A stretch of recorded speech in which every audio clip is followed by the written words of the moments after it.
Et bonjour à tous, aujourd'hui je vous fais une vidéo sur une espèce connue par tous les myrmécologues du coin et de Navarre.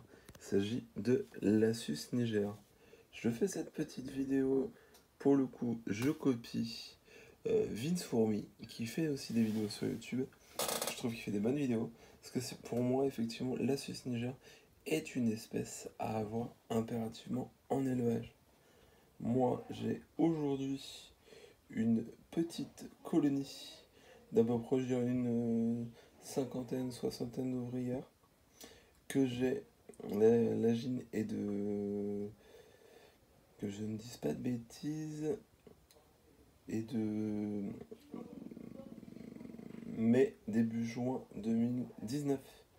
Auparavant, j'avais déjà une colonie qui avait 3 ans, qui était quand même beaucoup plus importante que ça, mais qui a été offerte à l'enseignante de mon fils quand il était en maternelle. Donc voilà, je vous présente cette petite fondation qui se trouve dans un nid en plâtre résiné. Voilà. Donc l'Assus niger, je vais peut-être pas vous apprendre grand chose sur cette espèce, mais c'est vraiment une espèce très très très simple à élever. Euh, c'est une espèce qui est intéressante, longue la première année. Alors effectivement, je peux comprendre qu'elle soit entre les lassante pour certains, mais il faut passer 2 ans. Là, il y aura plus d'activités, ça sera quand même beaucoup plus sympa. Donc voilà, je vous montre un petit peu là. Alors, je vais me débrouiller comme un manche, comme d'habitude. Vous commencez à avoir l'habitude avec moi.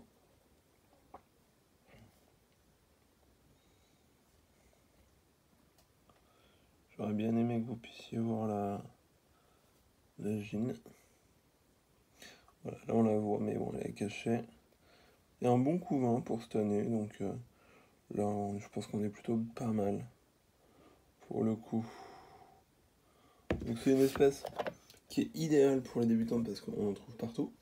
Faut pas oublier que l'Asus est présente sur tous les continents. C'est une espèce qui pardonne les erreurs. Donc c'est une espèce qui vous demandera quand même de l'humidité. Là moi il me restait un petit nid en plâtre résiné, donc je les ai mis dans un petit nid en plâtre résiné avec. Là vous avez donc le nid et l'air de chasse au-dessus. Avec voilà comment ça se présente. Rien de transcendant, système d'humidification, il est là. Et le petit couvercle grillagé des familles. Voilà. Donc l'avantage de cette espèce, c'est qu'elle pardonne tout. Il n'y a pas besoin de la chauffer, clairement. Là, vous n'avez pas du tout besoin de la chauffer. Une bonne diapose, 2-3 mois, à 10-12 degrés, c'est parfait pour cette espèce. Mais la Niger, pour moi, est vraiment une espèce à avoir. Longue au démarrage, qui peut effectivement refroidir certains. Donc, ouais, cette espèce-là, elle n'est pas intéressante. Mais pour moi, c'est une espèce à quand même avoir en élevage, quoi. Même au bout de plusieurs années maintenant, bah, vous pouvez voir, j'en ai toujours à la maison. Après, au niveau nourriture, bon, c'est vraiment pas une espèce compliquée. Liquide sucré, insectes, tout. Tout y passe. Après, là, clairement, la colonie va être intéressante, je pense, l'année prochaine, quand elle va avoir 2 ans révolus. Parce que là, il y aura beaucoup plus d'activités.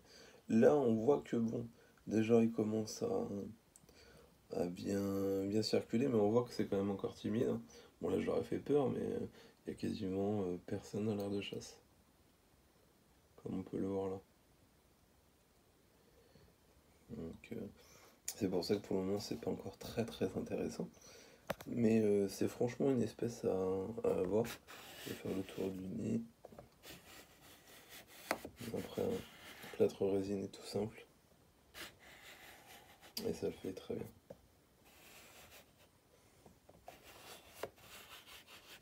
Voilà.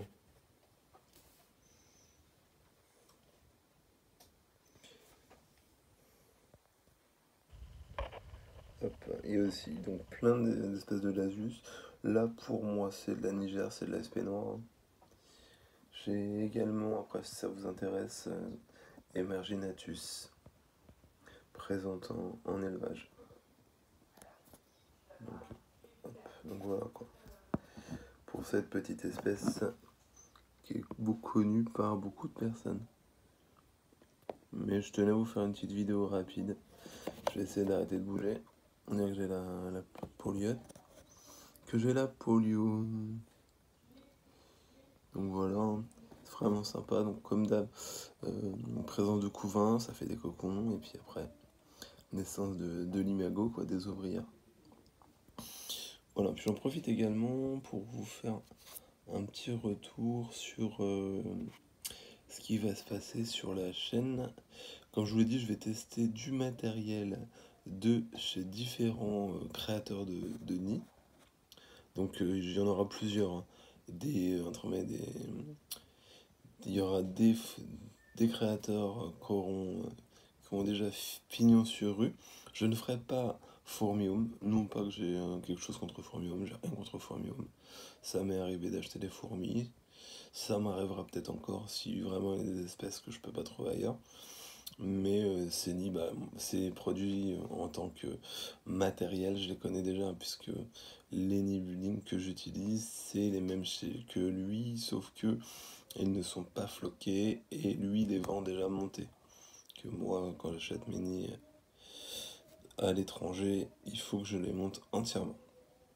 Voilà. Donc, par contre, effectivement, donc là vous l'avez vu sur les vidéos précédentes, j'ai fait une vidéo de terraformie. Pour le moment, je suis content des produits, mais je pourrais donner mon verdict que dans 6 mois, ça me paraît bien. Au moins vraiment avoir un vrai recul.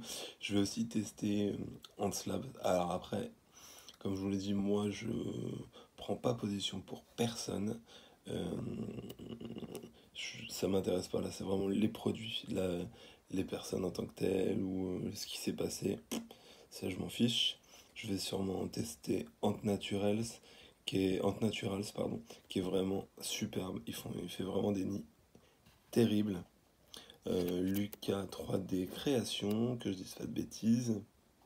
Et puis après, peut-être d'autres, peut-être, je sais pas, mais des gens qui peuvent vraiment faire des fourmilières. Il y en a plusieurs, hein. Je suis en train de me pencher dessus. Voir, parce que non plus, j'ai pas non plus un budget de folie. Je paye mes commandes justement pour être vraiment objectif. C'est-à-dire que là, il n'y a pas de partenariat, de machin. C'est mon idée, je me la fais moi-même. Et voilà quoi. Et après, comme je vous l'ai dit, ça sera pas pour descendre les gens, hein. Il n'y a aucun intérêt, enfin pour moi en tout cas, mais vous dire ce que pour moi, ce qui marche pas, et ce que je préfère, tout simplement. Voilà. C'était le petit message que je voulais vous dire. Donc voilà, donc pour la petite fourmilière, je vais essayer. Est-ce que c'est mieux comme ça?